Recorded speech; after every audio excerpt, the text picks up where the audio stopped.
Bismillahirrahmanirrahim. Assalamualaikum warahmatullahi wabarakatuh. Selamat pagi kawan-kawan sekalian. Hari ini pertemuan biomekanik, pertemuan yang kedua, akan saya sajikan dengan online. Berikut akan saya paparkan materi terkait biomekanika pertemuan 2. Kalau kemarin kita sudah membahas terkait kontrak kuliah, kemudian sekilas terkait apa itu biomekanika. Saat ini atau sebentar lagi kita akan menyelami lagi atau belajar lagi terkait apa sih biomekanik atau biomekanika. Oke teman-teman, saya awali biomekanik kali ini dengan nama dari biomekanik, atau di sini ada nama bio, meka, sama nika. Seperti itu. Nah, apa sih pengertiannya? Nah, bio di sini adalah yang berarti makhluk hidup, mekanik atau mekanik, bagian dari pembahasan dalam ilmu fisika yang mempelajari bagaimana tenaga dapat menghasilkan suatu gerakan. Nah, kemarin sudah saya sampaikan inti dari pembelajaran atau inti dari materi biomekanika adalah ilmu yang mempelajari terkait gerak pada makhluk hidup. Dalam hal ini adalah manusia. Pak, semut bisa diteliti nggak Pak? Wah, itu sangat susah sekali. Jadi dalam materi kita di sini adalah manusia. Kita akan melihat, akan mengamati dan menganalisis juga gerakan-gerakan yang dilakukan oleh manusia dengan pendekatan fisika. Loh Pak, fisika saya dulu IPS ya Pak. Dulu saya tidak mendapatkan materi fisika. Nah, pada biomekanika kali ini atau biomekanika olahraga kita kali ini, pendekatannya benar dengan fisika, dengan rumus-rumus, dengan penghitungan-penghitungan. Akan tetapi di S1 kali ini kita akan membahas terkait dasar dari keilmuan biomekanika. Untuk kedepannya, untuk memperjelas materi kali ini, besok di S2 akan diberikan juga biomekanik. Tapi untuk S1 di sini saya menekankan bahwa materinya adalah biomekanik dasar.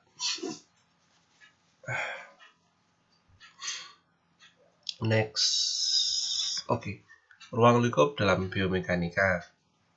Nah, kita mengenal ada 5 ruang lingkup dalam biomekanika. Ada developmental biomekanika, ada biomechanic of exercise, ada rehabilitation of mechanic, equipment design, sport biomekanik. Nah, ini ada 5.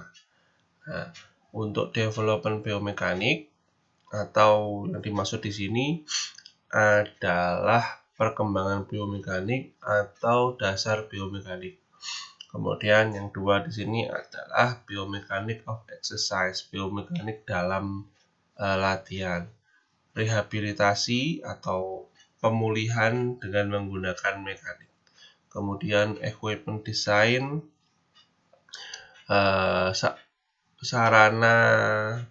perencanaan sarana yang berbasiskan biomekanika. Kemudian sport biomekanik atau biomekanika olahraga, yang di situ membahas, menganalisis terkait analisa gerak dalam teknik olahraga. Nah, sebelum kita melanjut lagi arti atau mengenal pengertian dari ruang lingkup ini, saya ingin menjelaskan pada teman-teman sekalian bahwa jika kita mengenal ada 4 ataupun 5 faktor dalam meraih suatu prestasi, ya, dalam meraih suatu prestasi ada ada teknik, ada taktik, ada mental juara, dan ada fisik. Ini adalah 4 yang paling penting dalam faktor meraih suatu prestasi.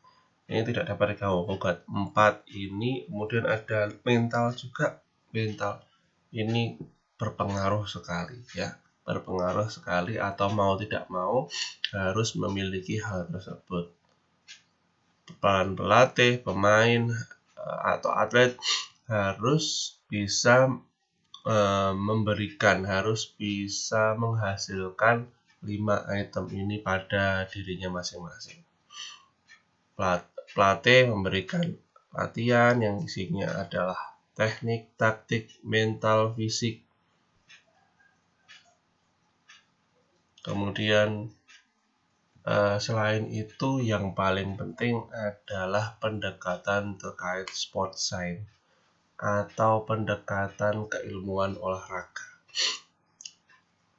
Mengapa itu penting? Karena di keilmuan olahraga semuanya membahas terkait bagaimana mendapatkan sebuah prestasi. Tentunya pada keilmuan olahraga itu salah satunya adalah keilmuan biomekanika, yang jika kita tarik kesimpulan bahwa keilmuan biomekanika ini adalah keilmuan yang membahas terkait gerak-gerak olahraga atau performa, untuk menunjang performa dalam olahraga.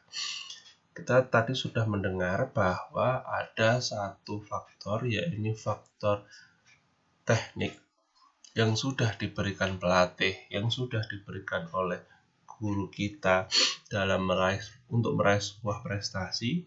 Ketika kita hanya diberikan mentah, ya, ini loh taktik menggiring bola, ini loh taktik untuk blok, tanpa ditunjang dengan ilmu biomekanika, itu tidak menjadikan sebuah prestasi.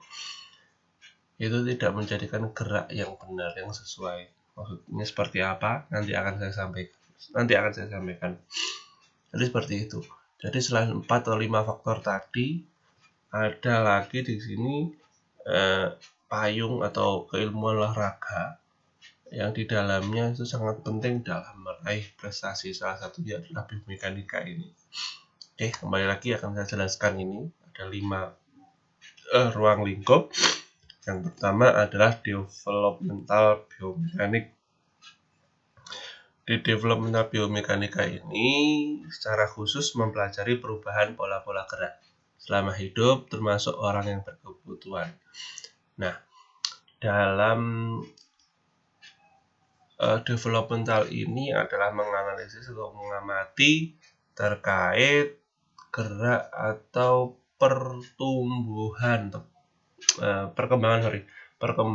dari anak kita atau manusia, mulai dari telungkup, kemudian berjalan, berlari, melempar, menangkap.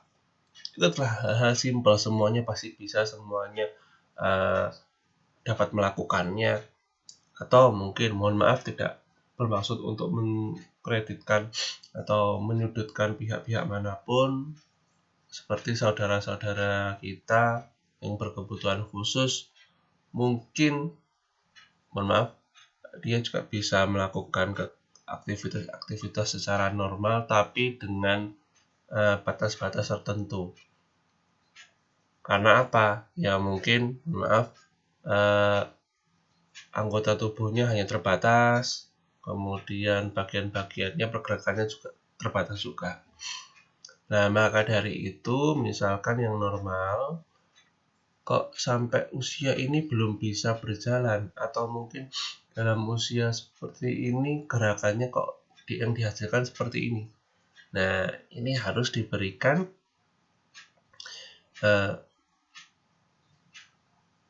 analisis, harus diberikan pengetahuan bahwa gerakannya seperti ini, seperti itu. Contoh lagi, teman-teman kalau misalkan teman-teman itu berlari, ya, lari lari ketika pagi hari atau sore hari. Teman-teman itu kalau teknik berlari yang benar itu seperti apa? Pak, mungkin satu matanya lurus ke depan. Jadi misalkan ada orang jual pentol, ada orang yang jualan pangsit, jualan gado-gado, wis cuekin aja. Yang penting lurus ke depan. Kalau nggak lurus, nanti kalau ada tiang ketabrak tiang benjol, akhirnya benjolnya nggak bakpok. Nah, itu yang menjadi alasan karena seperti itu. Boleh. Jadi pandangan itu lurus itu artinya apa? Jadi Anda menghadap ke depan, kemudian di situ teman-teman mencermati goalnya atau mencermati lintasannya. Oh, saya nanti akan berlari sampai rumahnya Pak RT. Nah, silahkan seperti itu. Kemudian tangannya diayun dengan jarinya mencengkram semuanya. Oke, itu juga boleh. Kemudian badan tidak membungkuk tapi lurus. Nah, itu juga baik. Kemudian kaki diangkat di permukaan air, katakanlah seperti itu. Kemudian telapak kaki atau jari-jari kaki ini yang melakukan lari atau yang mengenai tanah.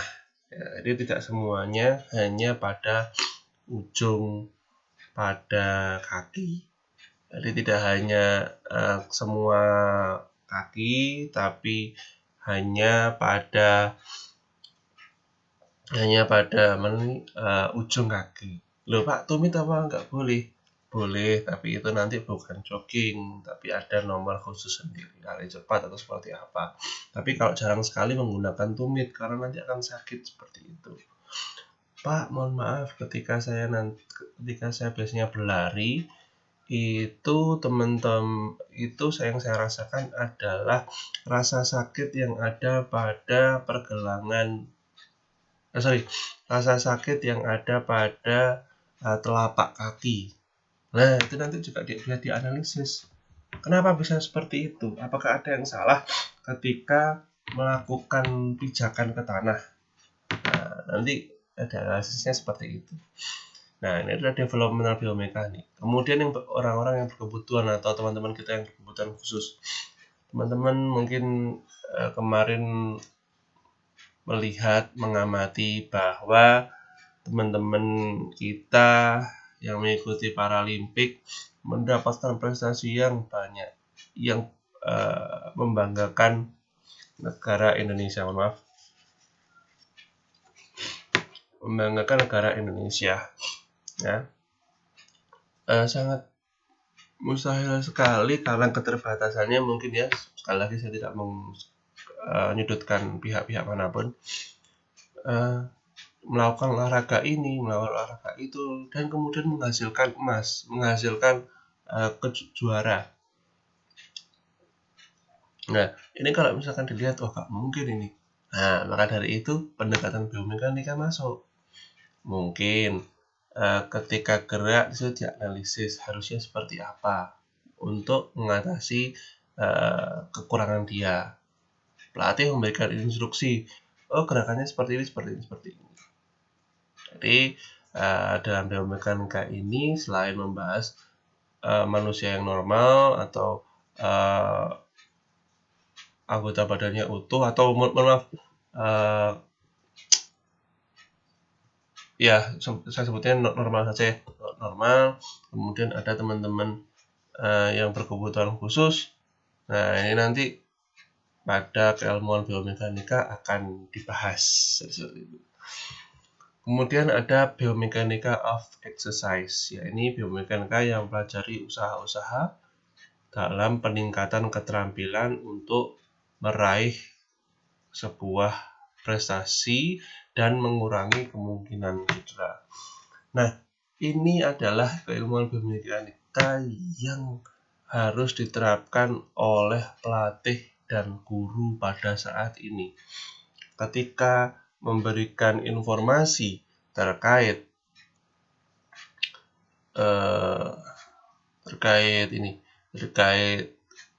teknik dasar, terkait pengetahuan gerak dalam suatu olahraga. Ya, tidak hanya step 1, step 2, step 3, step 4 akhirnya menjadi sebuah gerakan yang utuh, akan tetapi di situ diteliti mahasiswa A, mahasiswa B, mahasiswa C pasti berbeda-beda dalam art of movement-nya, ya, dalam menghasilkan suatu keterampilan. Art movement-nya setiap orang itu pasti berbeda, ya. Nah, disitulah peran pelatih itu harus masuk dengan ditunjang keilmuan biomekanika. Atau simpelnya aja seperti ini, teman-teman. Ketika dulu kecil teman-teman pasti pernah bermain sepak bola, karena sepak bola menurut saya adalah permainan yang sangat merakyat, permainan yang sangat mudah dimainkan di mana saja. Akan tetapi ketika teman-teman bermain, pasti ketika kecil ya, maksud saya pasti bermain tidak atau jarang sekali menggunakan teknik yang benar, ya, teknik yang benar. Nah, contohnya seperti apa? Ketika teman-teman nendang, teman-teman banyak menggunakan ujung kaki. Nah, kemudian kalau teman-teman kemarin sudah kuliah dengan Pak Wida, apa saja teknik menendang bola, ya, mungkin dengan kaki dalam, kaki luar, ya, kemudian ada dengan tonggong kaki atau kura-kura, atau dengan tumit. Nah, mungkin Pak Wida memberikan keilmuan atau memberikan contoh teknik-teknik seperti itu, ya. Kemudian, loh, kok ujung kaki tidak ada, Pak? Nah, itu di luar dari teknik bermain sepak bola. Akhirnya apa? Oh, Anda atau dalam bermain sepak bola harus memanfaatkan 4 ini. Harus memanfaatkan 4 teknik ini. Jadi seperti itu. Jadi teman-teman tidak boleh menggunakan ujung kaki. Nah, ketika teman-teman melakukan ujung kaki, melakukan teknik yang tidak sesuai, takutnya apa? Gerakannya salah, tidak efektif, kemudian dapat menimbulkan cedera. Loh, kok bisa, Pak, menimbulkan gerakan yang tidak efisien atau tidak efektif?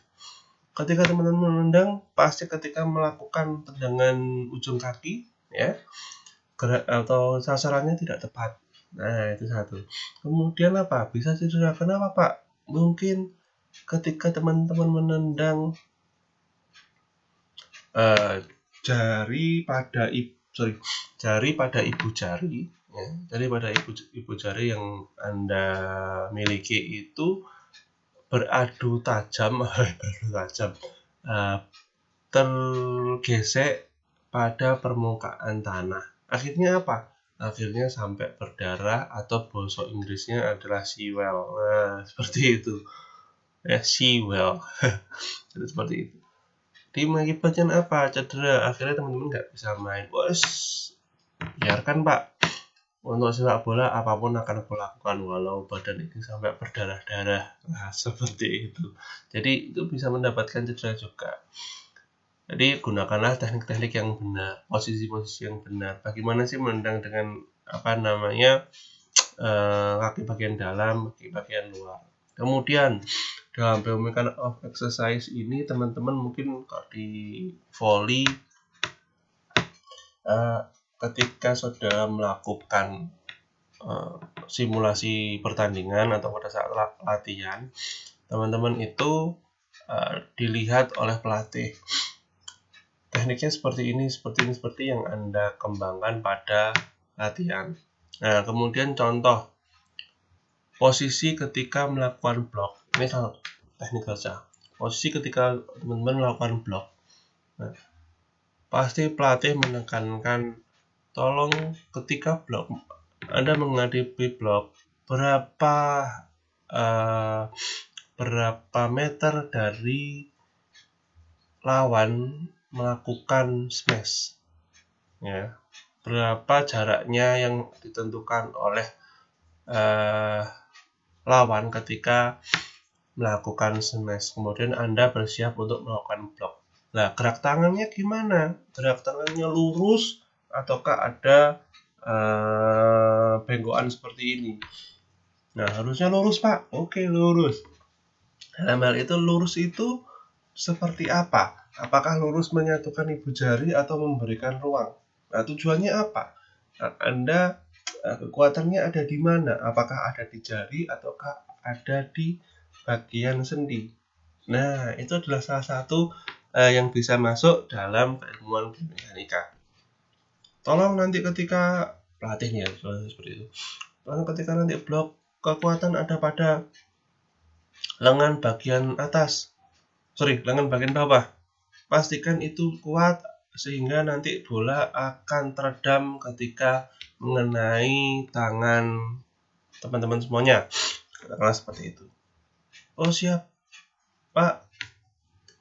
Nah, itu adalah salah satu analisis dalam biomekanika oleh latihan. Nah, ada lagi. Mungkin ketika teman-teman melakukan eksekusi penalti. Ya, melakukan eksekusi penalti di sepak bola. Di eksekusi penalti, teman-teman ketika melakukan eksekusi, di pikiran saudara tidak hanya goal settingnya saja atau bola ini akan saya arahkan pada kiri atau kanan tengah, ya, tapi tekniknya. Saya mau bola ini ada di kanan atas dengan teknik ini dan nanti akan menghasilkan ini, ya. Maksudnya adalah seperti ini. Ketika nanti di kanan atas, kaki apa yang harus saya gunakan? Teknik kaki apa yang harus saya gunakan? Gak mungkin bagian dalam, bagian tumit, gak mungkin. Bagian kura-kura atau bagian punggung kaki. Seperti itu. Goalnya sudah seperti itu. Atau contoh tendangan Andrea Pirlo ketika melakukan eksekusi di timnas Italia, kalau nggak salah ya, dia melakukan tendangan Panenka.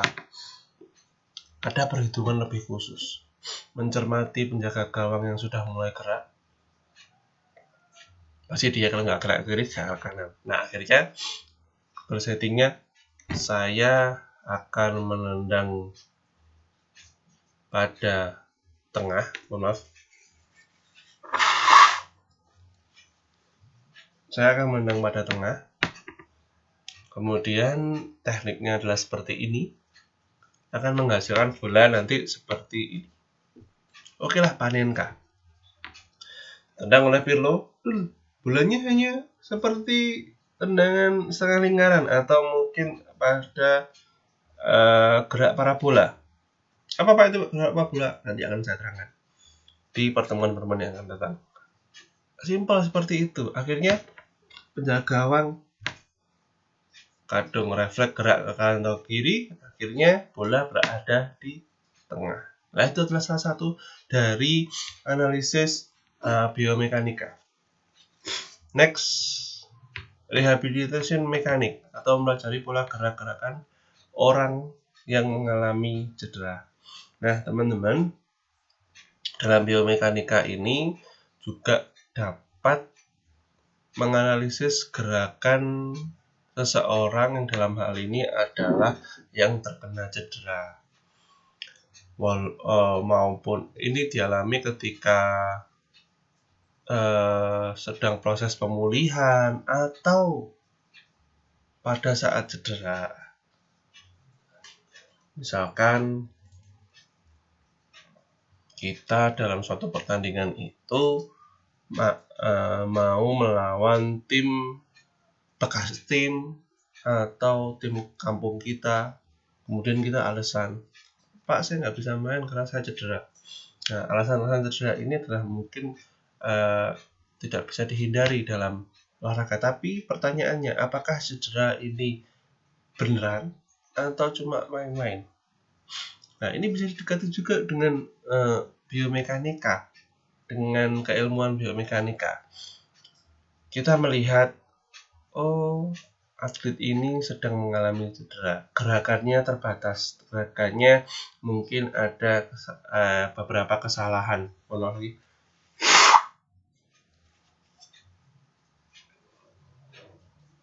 Jadi seperti itu, ada kesalahan. Ketika dia melakukan gerakan teknik ini, kok sedikit terganggu pergerakannya pada kakinya. Ini dia terjadi cedera. Ini seperti itu. Jadi tidak bisa lagi pelatih itu dibohongi, oh, anak ini cedera, tapi kok gerakannya kok normal. Nah, saat ini mungkin bisa ditanggulangi dengan pendekatan biomekanika. Kemudian ada lagi rehabilitasi. Katakanlah dalam proses pemulihan sudah 3 bulan cedera, Pak saya nekat harus bermain. Nah, dilihat dulu nih aktivitas gerakannya. Oh, ternyata masih belum cukup. Oh, ternyata gerakannya masih terbatas. Oke, minggir dulu, istirahat dulu. Atau teman-teman dulu kalau pernah mendengar siapa ya, sudah zamannya Sinteyong atau Luis Milla itu di sepak bola ya, dia akan menentukan 22 tim atau dari 22 pemain atau berapa itu berdasarkan pergerakannya di lapangan atau berdasarkan VO2 max-nya di lapangan. Kalau nggak salah pergerakan di lapangan. Nah, itu diamati oleh kamera-kamera tersendiri. Diamati gerakannya, diamati VO2 max-nya, sehingga dapat menyimpulkan, oh, pemain-pemain yang siap itu ini, yang sudah fit ini. Oke, dimasukkan. Oke, nomor 1 jaga gawang siapa ini sampai di depan, sehingga terkumpullah dua atlet atau dua pemain yang akan diberangkatkan di kompetisi tertentu.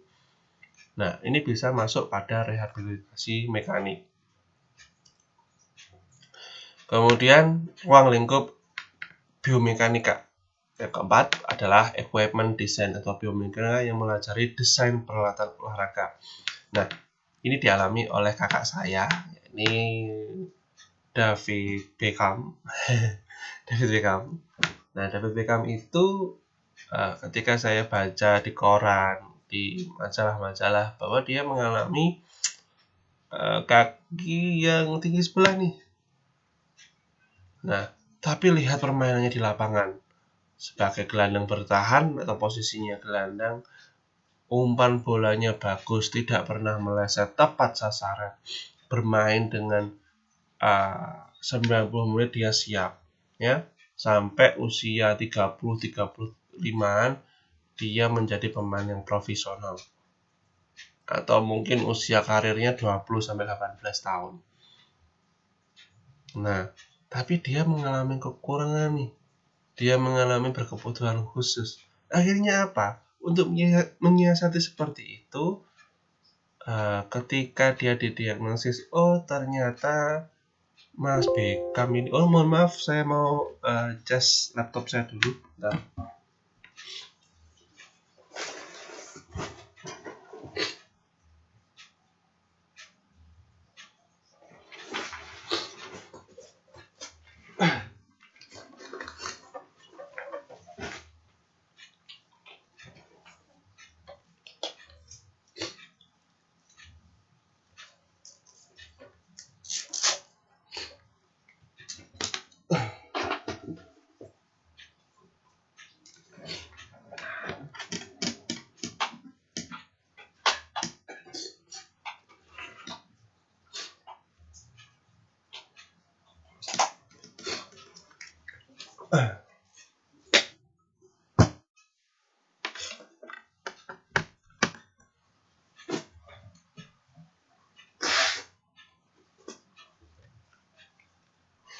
Oh, saya lanjut lagi. Mohon maaf tadi masih ngecas. Oke, oh Mas Beckham harus didiagnosis kakinya itu yang kanan ukurannya adalah seperti ini, yang kiri adalah seperti itu. Mengalami posisi kakinya tingginya berbeda. Akhirnya apa? Oh, dipersiapkanlah sepatu yang solnya juga berbeda. Nah, Kemudian kita lihat performanya di lapangan, sungguh luar biasa seperti itu, sama seperti orang yang normal. Seperti orang yang normal melakukan teknik, melakukan keterampilan yang ada di lapangan itu sangat luar biasa. Nah, itu adalah salah satu contoh di teknik atau di equipment design dalam keilmuan biomekanika. Ada lagi apa ya? Katakanlah yang paling simpel, teman-teman mungkin tahu pada olahraga tenis anak-anak. Nah, anak-anak di sini ukuran ukuran raketnya, ya, ukuran raketnya ini sangat berbeda dengan orang-orang yang dewasa, ya. Ukurannya berbeda, kemudian diameter lingkarannya pada jaring pada kumparan raketnya juga berbeda. Nah, ini salah satu contoh dari equipment design, dan masih banyak lagi nanti akan saya ceritakan pada ruang lingkup biomekanika pada equipment design ini atau peralatan dalam olahraga. Kemudian yang terakhir, ruang lingkup yang terakhir adalah sport biomekanik. Adalah biomekanika yang digunakan untuk meningkatkan efisiensi gerak atlet ketika menampilkan keterampilan di lapangan. Nah, dalam mempraktekkan, dalam menampilkan suatu keterampilan, tidak hanya mampu melakukan keterampilan itu sendiri, tapi bagaimana membuat keterampilan yang efektif dan efisien itu sendiri. Ya, kayak tadi, menampilkan keterampilan blok. Nah, di dalam olahraga itu semuanya melakukan seni, semuanya melakukan gerak semuanya. Ya, hanya blok, hanya latihan blok. Bagaimana yang efektif, bagaimana yang efisien sehingga bola itu sesuai dengan keinginan kita. Oh, nanti habis diserang atau habis di smash sama lawan, nanti saya blok, kemudian permainan lanjut lagi, kemudian kita atau tim saya akan melakukan serangan dengan teknik ini. Ada lagi dalam olahraga tenis lapangan, bolanya sudah di-smash oleh lawan. Nah, kita akan menggunakan teknik apa ini untuk melakukan balikan? Oh, bolanya seperti itu, kita cari aja yang backhand. Backhand kemudian, Pak backhand itu seperti apa? Nanti akan dijelaskan Pak Gito ketika perkuliahan tenis lapangan. Atau Pak Wasis atau Pak Selamat. Backhand. Loh, backhand ini nanti diarahkan kemana? Tekniknya seperti apa? Nah, itu akan menjadi sebuah pemikiran terkait gerakan yang efisien dan efektif. Backhand nggak usah akan kembangan. Ya. Kalau dulu mungkin anak-anak kakean trik, ya, melakukan tendangan syuting. Waduh, syuting nih tendangan macan lah, karena terinspirasi oleh Subasa atau kartun-kartun sepak bola lainnya, ya. Akhirnya saya sebutnya di sini adalah kakean kembangan, jarak berapa meter lah, larinya dipelan-pelanin lah, seperti itu. Nah, larinya dipelan-pelanin, kemudian tangannya ada seperti itu. Wah, ini menjadi gerakan ini lama, tidak efektif dan efisien, tidak indah seperti itu. Jadi gerakan itu selain gerakannya itu benar, tapi gerakan itu harus indah, harus menghibur tanpa kakean tingkah, atau bahasa Cina-nya di sini adalah kakean cincong. Lakukan gerakan, ya, gak usah kakean ini kakean itu. Lupa apakah tidak mementingkan art, tidak mementingkan seni dalam melakukan gerakan. Nah, seni itu nomor kesekian daripada efektif dan efisien dalam suatu gerakan tersebut. Teman-teman kalau misalkan melakukan gerakan yang ini seni Pak, ini melakukan seperti itu seni, tapi hasilnya tidak sesuai dengan keinginan, itu sama saja bohong atau tidak semestinya dalam olahraga itu sendiri. Melakukan serangan melakukan teknik memanah, katakanlah seperti itu. Teknik memanah melemparkan busur, tapi kakean atau kebanyakan gaya. Akhirnya apa? Sasarannya tidak sesuai dengan harapan, poinnya kecil. Akhirnya apa? Nanti tidak mendapatkan prestasi. Nah, jadi seperti itu. Next. Nah, kemudian dalam ilmu biomekanika, efektivitas gerakan yang di dalamnya terdapat beberapa faktor. Yang pertama adalah anatomi, kualitas dalam tulang, kualitas dalam sendi, kualitas dalam otot, itu harus dipikirkan. Harus dimiliki pada setiap atlet untuk mendapatkan gerakan yang efektif dan efisien. Kemudian kapasitas fisiologi, fungsional tubuh itu harus mendukung, ya, kekuatannya, kemudian daya tahannya dan lain-lain itu harus mendukung. Kemudian keterampilan, penguasaan gerakannya, penguasaan tekniknya itu harus benar-benar baik, harus mengetahui. Kemudian neuromuskular, kemampuan otak, kemampuan sel sarafnya itu harus berperan betul untuk dapat menghasilkan gerakan yang efektivitas atau efektif dan efisien itu sendiri. Dan kemampuan psikologis kognitif, atlet itu harus pinter, ya. Buat apa atlet itu harus pinter? Nah, ini tadi untuk menghasilkan gerakan yang efektif dan efisien. Pasti dalam suatu pertandingan, jika atlet itu benar-benar berpikir, oh, saya kemarin kurang ini, dalam melakukan gerakan ini saya kurang inilah. Kemampuan berpikirnya inilah yang menuntut atau dapat dimanfaatkan sebagai menghasilkan gerakan yang efektif dan efisien. Seperti itu. Nah, ini adalah presensi.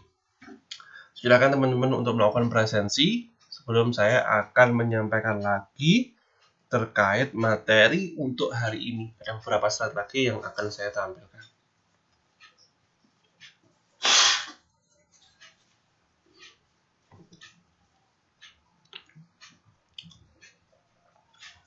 Silakan dilihat, silakan diketik, silakan dimasuki alamat URL-nya. URL akan hilang atau tidak aktif lagi ketika teman-teman sudah tidak mengakses perkuliahan ini atau jam perkuliahan ini selesai. Jika sudah selesai, teman-teman tidak dapat mengakses link ini. Oke? Perhatikan hurufnya, angkanya, besar kecilnya, semuanya sangat berpengaruh dalam teman-teman memasuki link ini. Oke, next. Nah, satu lagi akan saya tampilkan, ada beberapa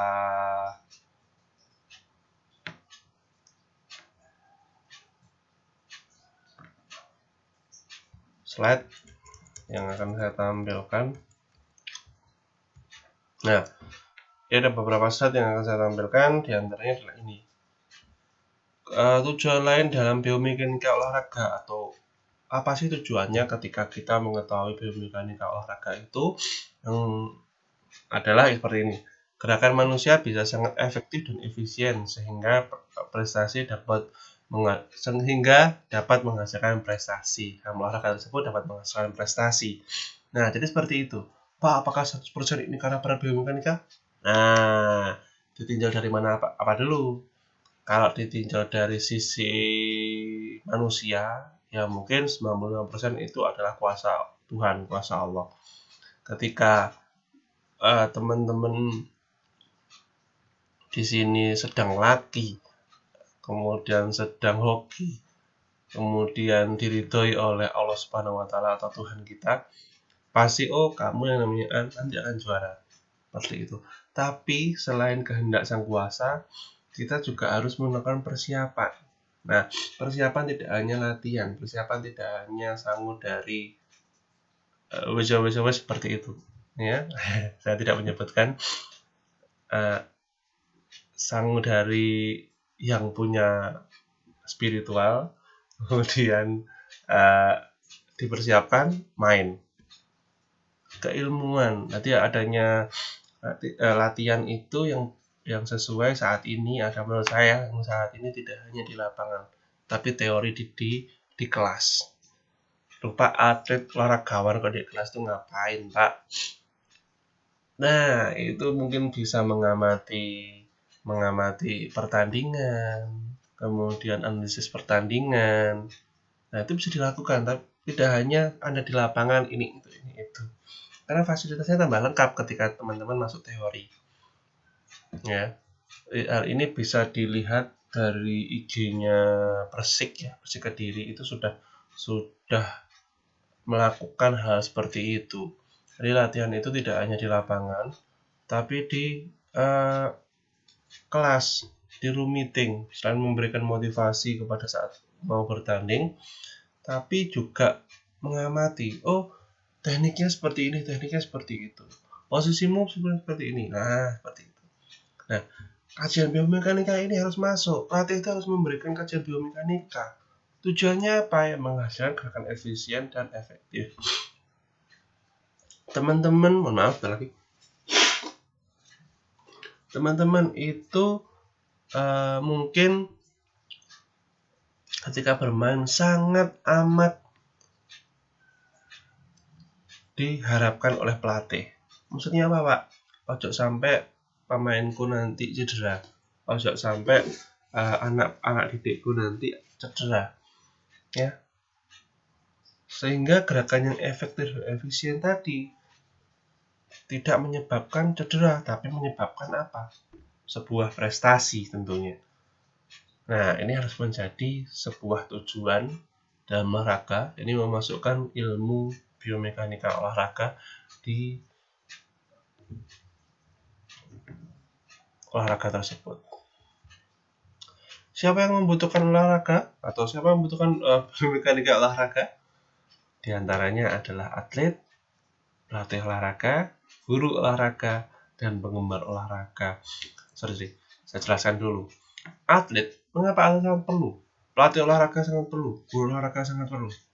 Karena ketika dia belajar teknik, ketika dia mempraktekkan teknik, ketika dia memberikan instruksi terkait teknik, dia dapat melakukan gerakan yang efisien, gerakan yang efektif.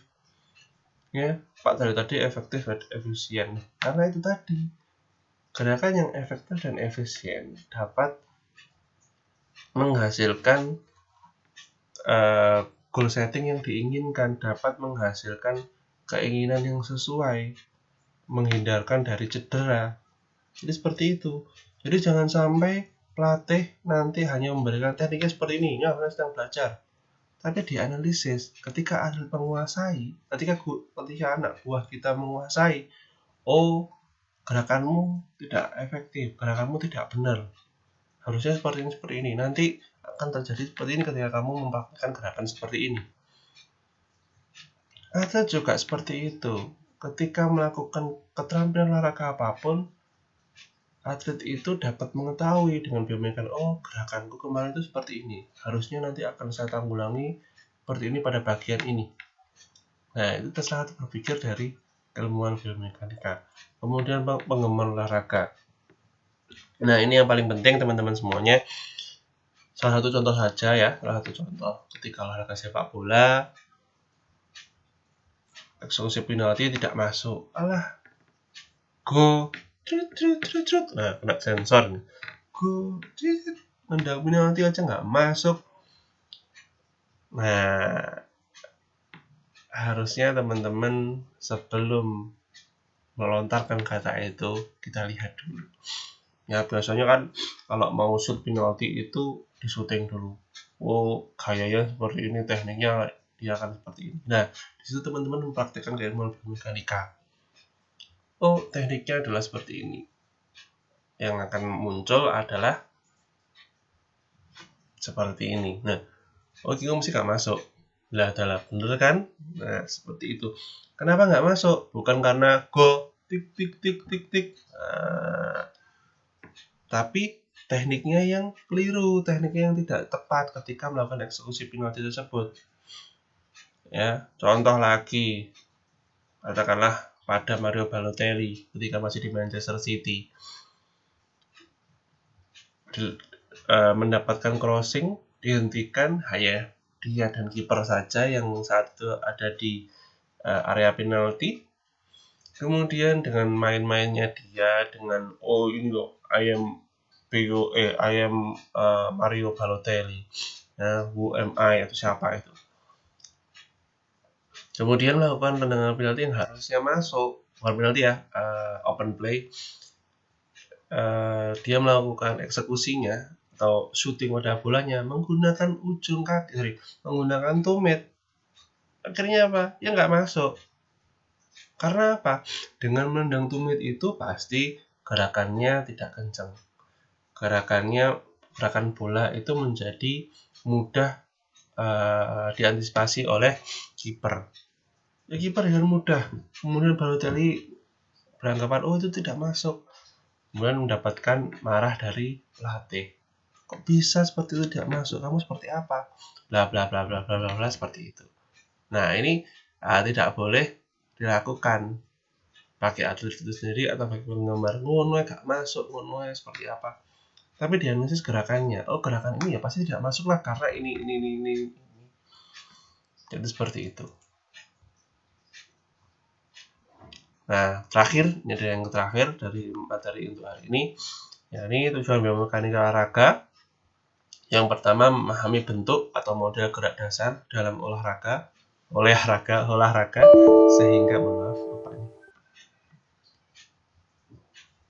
sehingga mampu mengembangkan dengan baik. Maksudnya di sini adalah ketika teman-teman sudah memahami suatu teknik, kemudian dianalisis teknik tersebut sehingga menjadi gerakan yang efektif dan efisien itu sendiri. Kemudian mampu memahami perkembangan gerak dasar. Selain memahami dari pelatih, teknik dasar yang menurut saya yang paling baik dilakukan atau teknik-tekniknya yang akan dilakukan, step-stepnya adalah seperti ini. Nah, itu bisa dianalisis seperti itu.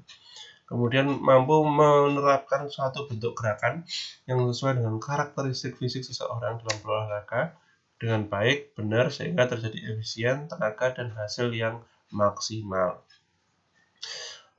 Dan setiap orang itu melakukan teknik atau melakukan keterampilan olahraga itu sangat berbeda-beda.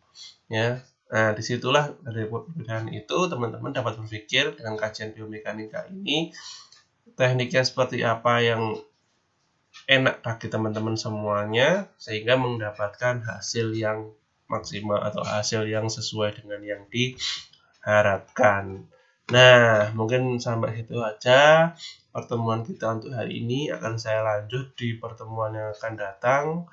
Itu saja, ini presensinya. Sekali lagi, silahkan untuk masuk pada link tersebut. Pada akhir kuliah akan saya stop kalau teman-teman tidak bisa masuk.